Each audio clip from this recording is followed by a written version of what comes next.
કેમ છો વિદ્યાર્થી મિત્રો? આજે તમારી સમક્ષ એક સરસ મજાનો વિડીયો લઈને આવ્યો છું. આ વિડીયોમાં આપણે ચેપ્ટર નંબર 13 એટલે કે આંકડાશાસ્ત્રનો ખૂબ જ અગત્યની ખાલી જગ્યાઓ જોવાના છીએ. તો આ ખાલી જગ્યાઓ પ્રેક્ટિસ વર્કની છે.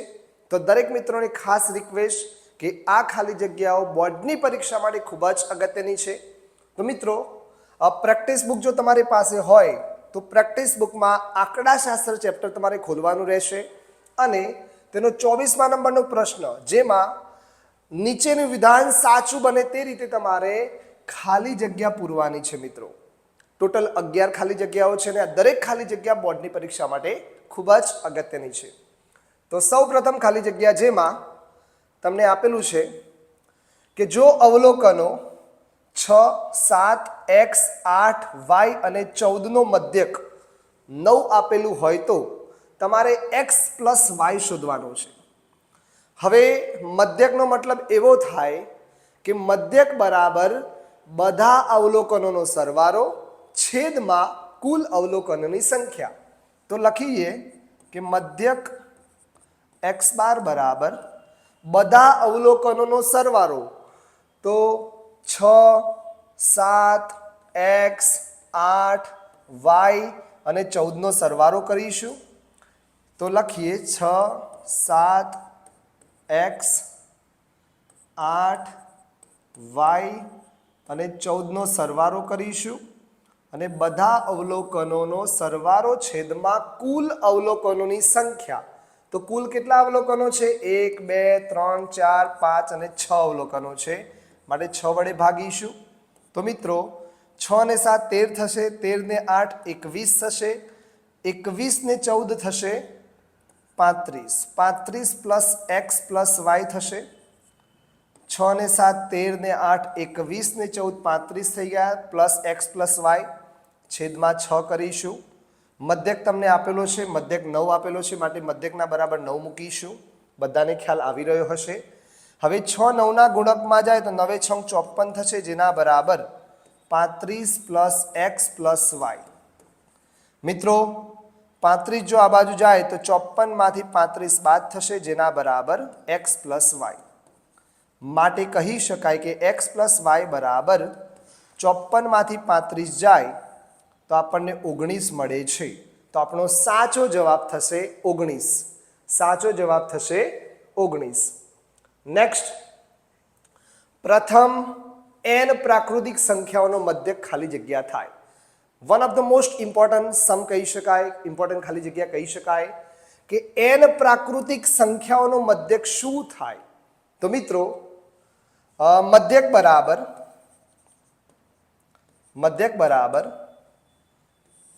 કુલ અવલોકનોની સંખ્યા છેદમાં મધ્યક બરાબર અવલોકનોનો સરવાળો છેદમાં કુલ અવલોકનોની સંખ્યા.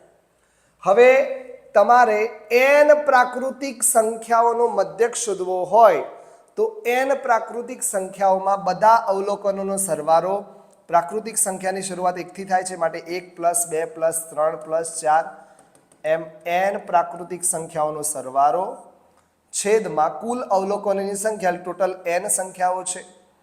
હવે ચેપ્ટર નંબર 5 સમાંતર શ્રેણીમાં એક સરસ મજાનું આપણે સૂત્ર ભણી ચૂક્યા છીએ કે જ્યારે પણ સરવાળા કરવાનું સૂત્ર હોય તો Sn બરાબર શું થાય? n/2 પ્રથમ પદ અને લાસ્ટ પદ. આ ત્રીજા નંબરનું સૂત્ર આપણે ઉપયોગ કરીશું કે Sn બરાબર n/2 બ્રેકેટમાં a પ્લસ l. તો મિત્રો, હવે n નો n રહેશે છેદમાં 2. અહીં પ્રથમ પદમાં 1 છે, અંતિમ પદ લાસ્ટ ટર્મમાં n છે અને છેદમાં કુલ અવલોકનોની સંખ્યા n છે, માટે n લખીશું. મિત્રો, n અને n કટશે તો 1 પ્લસ n છેદમાં 2.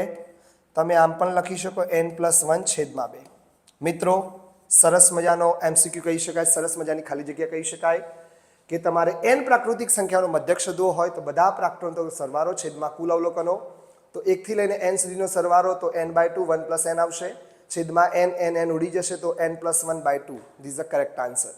હવે ત્રીજા નંબરનો ક્વેશ્ચન, જો અવલોકનો 64, 40, 48, x, 43, 48, 43 અને 34નો બહુલક જો 43 હોય બહુલક તમને આપેલો છે 43, મતલબ અહીં તમે જોઈ શકો છો કે 43 એક વખત છે, 43 બે વખત છે, અહીં 48 એક વખત છે, અહીં 48 બે વખત છે, બાકી બધા એક એક વખત છે.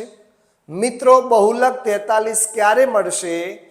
જ્યારે 43 સૌથી વધુ વખત હશે. અહીં 48 બે વખત છે, 43 બે વખત છે. જો બહુલક 43 મળતો હોય તેનો મતલબ એવો થાય કે અહીં એક્સની કિંમત 43 હોવી જોઈએ. જો એક્સની કિંમત 43 હોય તો જ સૌથી વધુ અવલોકનોમાં 43 રિપીટ થાય છે, સૌથી પુનરાવર્તિત 43 થાય છે. માટે એક્સ તમારે શોધવો હોય તો એક્સ તમે 43 લખી શકો અને +3 એટલે કે આપણો જવાબ 46 મળશે. કેટલો મળશે? 46. 46 ઇઝ અ કરેક્ટ આન્સર. કારણ કે બહુલક તમને 43 આપેલો છે, માટે અહીં એક્સની કિંમત 43 હોવી જોઈએ. કારણ કે બે વખત 48 છે, બે વખત 43 છે, અને બહુલક જો 43 હોય તો અહીં એક્સની કિંમત 43 હોય તો જ 3 વખત રિપીટ થાય છે. માટે એક્સ બરાબર 43 લેતા 43 ને 3 46 થશે. તો આ રીતે સરસ મજાનો ત્રીજા નંબરનો ખાલી જગ્યા જોઈ શકાય છે. ચોથો પણ ખૂબ જ અગત્યનો છે મિત્રો.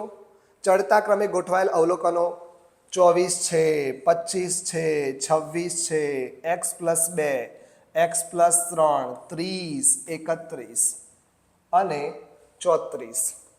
અવલોકનોની સંખ્યા 1, 2, 3, 4, 5, 6, 7, 8 અવલોકનો છે. કેટલા અવલોકનો છે મિત્રો? 8 અવલોકનો છે. અને તમને મધ્યસ્થ આપેલો છે, મધ્યસ્થને એમ કહીશું. મિત્રો અહીં અવલોકનોની સંખ્યા 8 છે, એટલે કે બેકી કહીશું. શું કહીશું? બેકી અવલોકનો છે. જો બેકી અવલોકનો હોય તો મધ્યસ્થનું સૂત્ર થશે n/2મું અવલોકન, n/2મું અવલોકન પ્લસ n/2 પ્લસ 1મું અવલોકન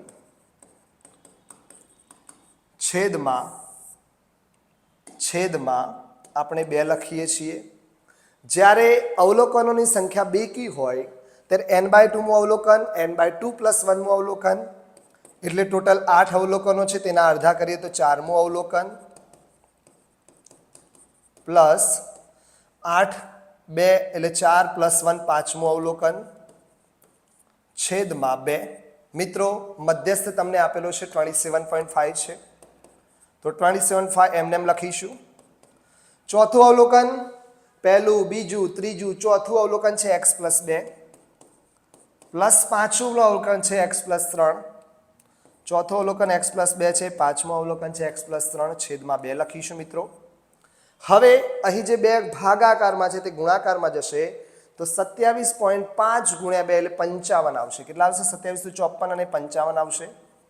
જેના બરાબર x અને x 2x થશે. x અને x કેટલા થશે મિત્રો? 2x થશે. તો 2x પ્લસ 2 ને 3 5 થશે. જો 5 આ બાજુ આવશે તો 50માંથી 5 બાદ થશે, જેના બરાબર 2x ના 2x. 55માંથી 5 જાય તો 50, જેના બરાબર 2x. તો x બરાબર આપણને 50/2 તો 25 મળશે. તો મિત્રો અહીં આપણને x ની કિંમત 25 મળી ગઈ. સરસ મજાનો ખાલી જગ્યા કહી શકાય. નેક્સ્ટ, નીચે આપેલા આવૃત્તિ વિતરણનો મધ્યક 2.6 હોય, મધ્યક તમને 2.6 આપેલો હોય તો y ની કિંમત શોધવાની છે. હવે મિત્રો y તમારે શોધવો છે. હવે મધ્યકનો મતલબ એવો થાય કે સિગ્મા fi xi છેદમાં સિગ્મા fi. હવે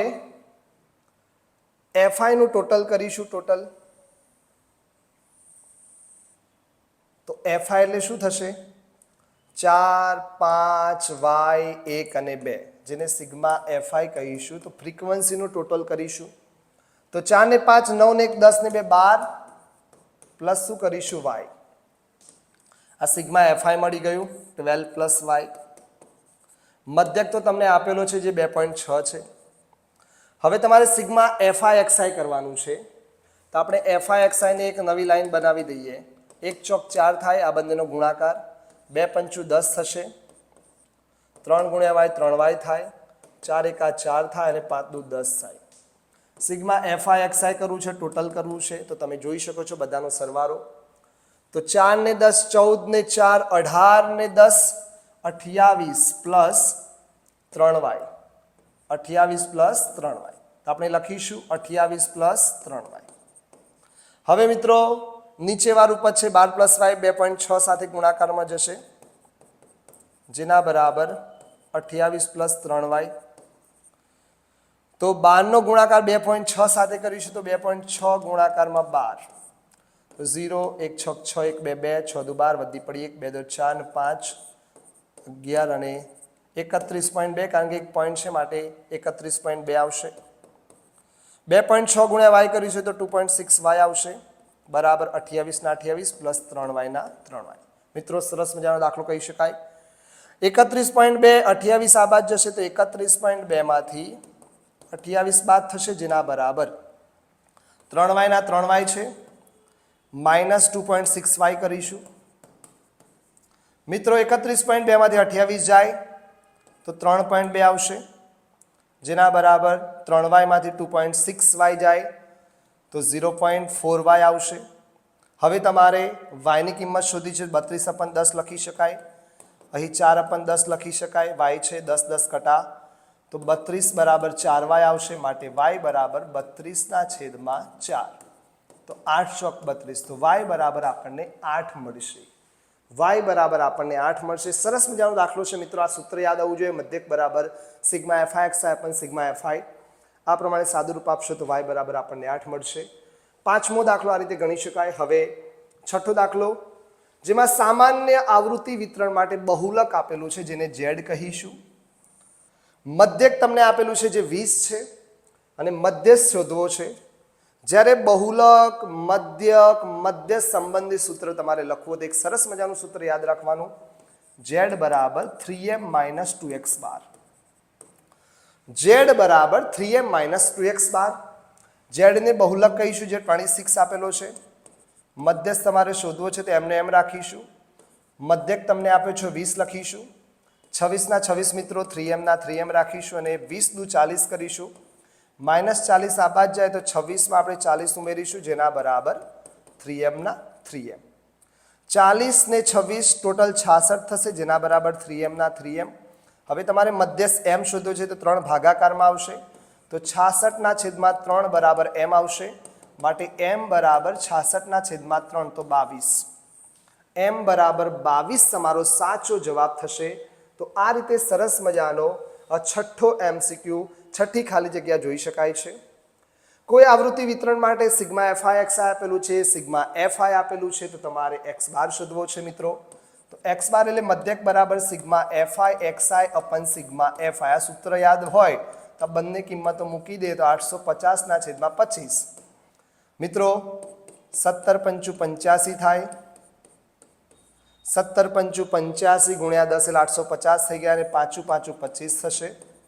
જેમાંથી 5 5 કટા 5 દુ 10 કરીશું તો 17 અને 2 નો ગુણાકાર કરીશું તો ઓફિશિયલી મધ્યક મળશે 32 34. 17 દુ 34. તો એક્સ બાર આપણને મળી ગયો 34. તો આ રીતે સરસ મજાની ખાલી જગ્યા જોઈ શકાય.